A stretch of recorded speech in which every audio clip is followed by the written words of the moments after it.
a beloved childhood icon, twisted into a symbol of pure horror, a crime so brutal, so disturbing that even the investigators couldn't sleep after what they saw. In 1999, Hong Kong police entered a small, run-down apartment. Inside, they found something out of a nightmare, something so gruesome it shocked the entire world. A missing woman, a gang of ruthless criminals, and a Hello Kitty doll hiding the darkest secret of all. What they found inside will haunt you forever. Man-yee was born in 1976 in Shenzhen, China, but from the start, life was anything but kind to her. Abandoned as a child, she was placed in an all-girls orphanage in Ma Tau Wai, Hong Kong, a place that was supposed to offer safety, but one that came with strict rules. And at just 15, those rules forced her out. With no home, no family, and no money, Fan found herself on the streets, vulnerable, lost, and desperate to survive. This was when the shadows of the city swallowed her whole. To survive, Fan turned to a life she never wanted. She became addicted to drugs and was forced into street work.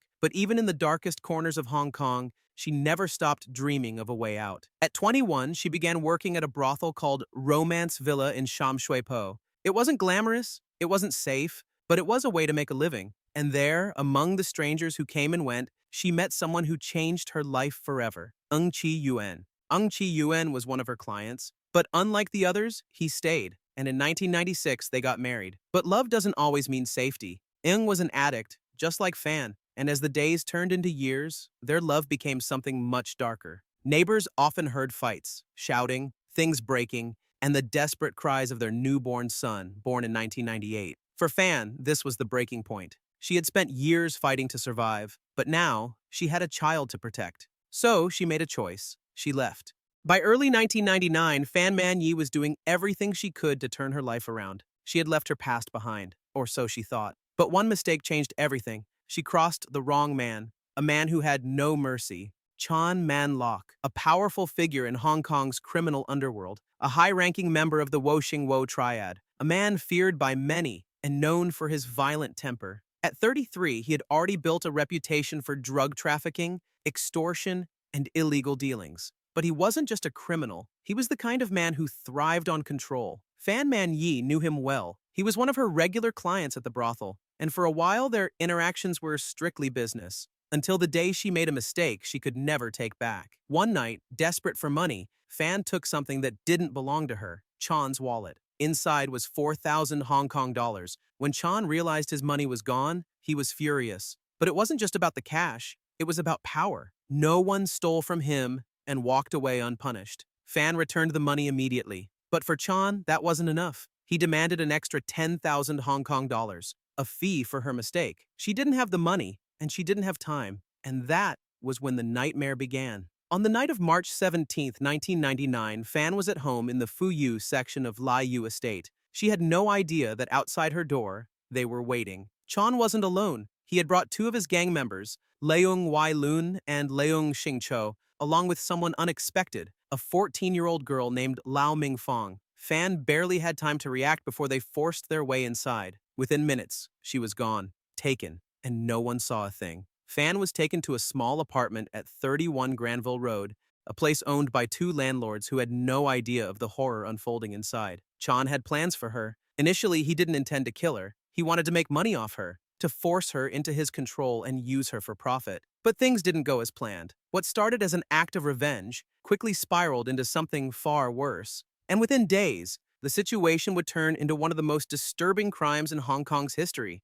Fan Man-yee had already survived so much in her life, but nothing could have prepared her for the horrors she was about to endure. During her captivity, Fan was subjected to unspeakable acts of violence. Torture became her daily reality. Her captors showed no mercy. Beaten repeatedly with metal bars, sometimes strung up like a punching bag, Fan was forced to endure unimaginable pain. On one occasion, she was kicked in the head over 50 times. But it didn't stop there. Her body was burned with hot wax, and cruel substances were rubbed into her wounds. Her legs and feet were left severely damaged, making it impossible for her to walk. Her captors were determined to break her spirit completely. They forced her to smile and say she enjoyed the beatings, or they would intensify the torture. This torment continued for weeks, but it wasn't just physical. The psychological abuse she endured was equally devastating. Despite her strength, despite her will to survive, Fan could not hold on forever. Somewhere between April 14th and 15th, 1999, Fan succumbed to her injuries.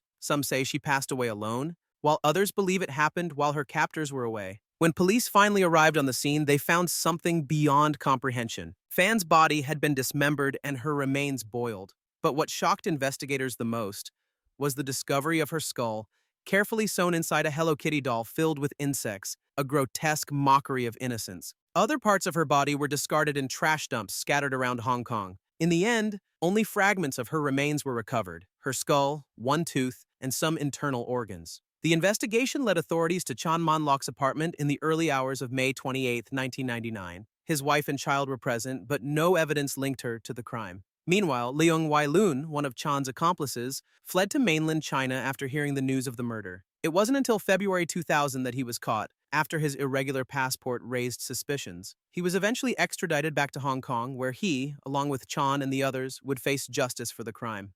After months of investigation, the three men, Chan Man-lok, Leung Wai-lun, and Leung Shing-cho, finally faced trial on October 20, 2000. The case had shaken Hong Kong to its core, and the world was watching. But as the trial unfolded, it became clear that the horrific nature of the crime wasn't enough to guarantee the justice many had hoped for. On December 7, 2000, the jury delivered their verdict: manslaughter, not murder. Despite the undeniable cruelty inflicted on Fan, they ruled that there wasn't enough evidence to definitively prove that she had been murdered. Instead, the jury concluded that her death was a result of the abuse she suffered at the hands of her captors. The jury, composed of 8 men and 1 woman, voted 6-3 to convict the men of manslaughter. They could not definitively determine that Fan's death was intentional, but the brutal treatment she endured was undeniable. In exchange for immunity, Lau Mingfong, the 14-year-old who had been part of the group, testified against them. Her testimony played a key role in the conviction. The cruelty of the crime left a permanent scar on Hong Kong's legal history. Justice Peter Nguyen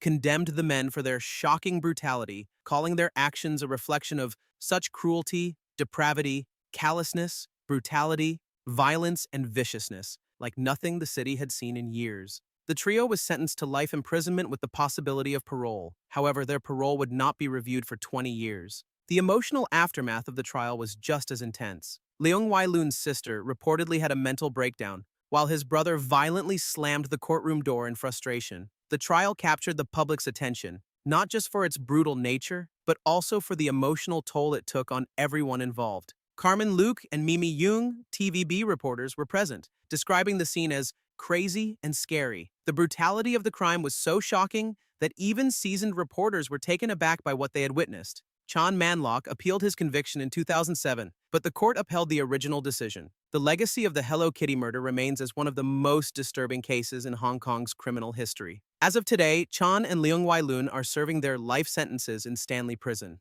They will likely remain behind bars for the rest of their lives, as the horrific events of 1999 continue to haunt both the victims and the public. Fan's skull, the only piece of evidence from the crime, was kept in the Kowloon Public Mortuary after the trial. It wasn't until March 2004 that her birth family was notified. The skull, after years of being part of the investigation, would finally be returned and cremated on March 26, 2004. For her family, it was a bittersweet moment, a long-awaited closure to a horrifying chapter in their lives. The apartment building where the crime took place was demolished in September 2012, leaving behind the painful memories of what happened there. In 2016, a new hotel, Soravit, was built in its place. To honor the memory of Fan, 3 Buddha portraits were placed in the hotel as a small tribute to the life lost. During the investigation, a necklace belonging to Fan was found in the refrigerator. It was later returned to her son, a memento of his mother that would forever connect him to the tragic events of his childhood. The publicity surrounding the Hello Kitty murder case became so intense that it inspired films.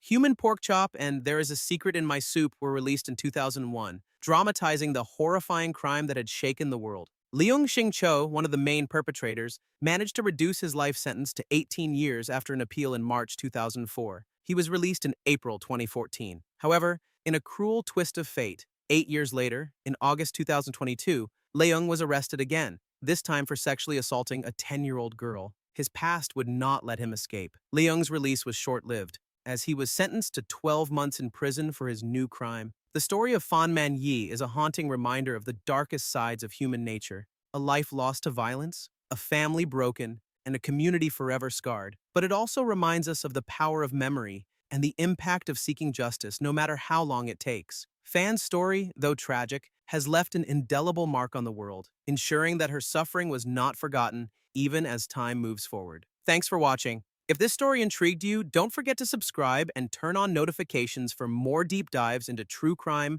mystery, and real-life cases.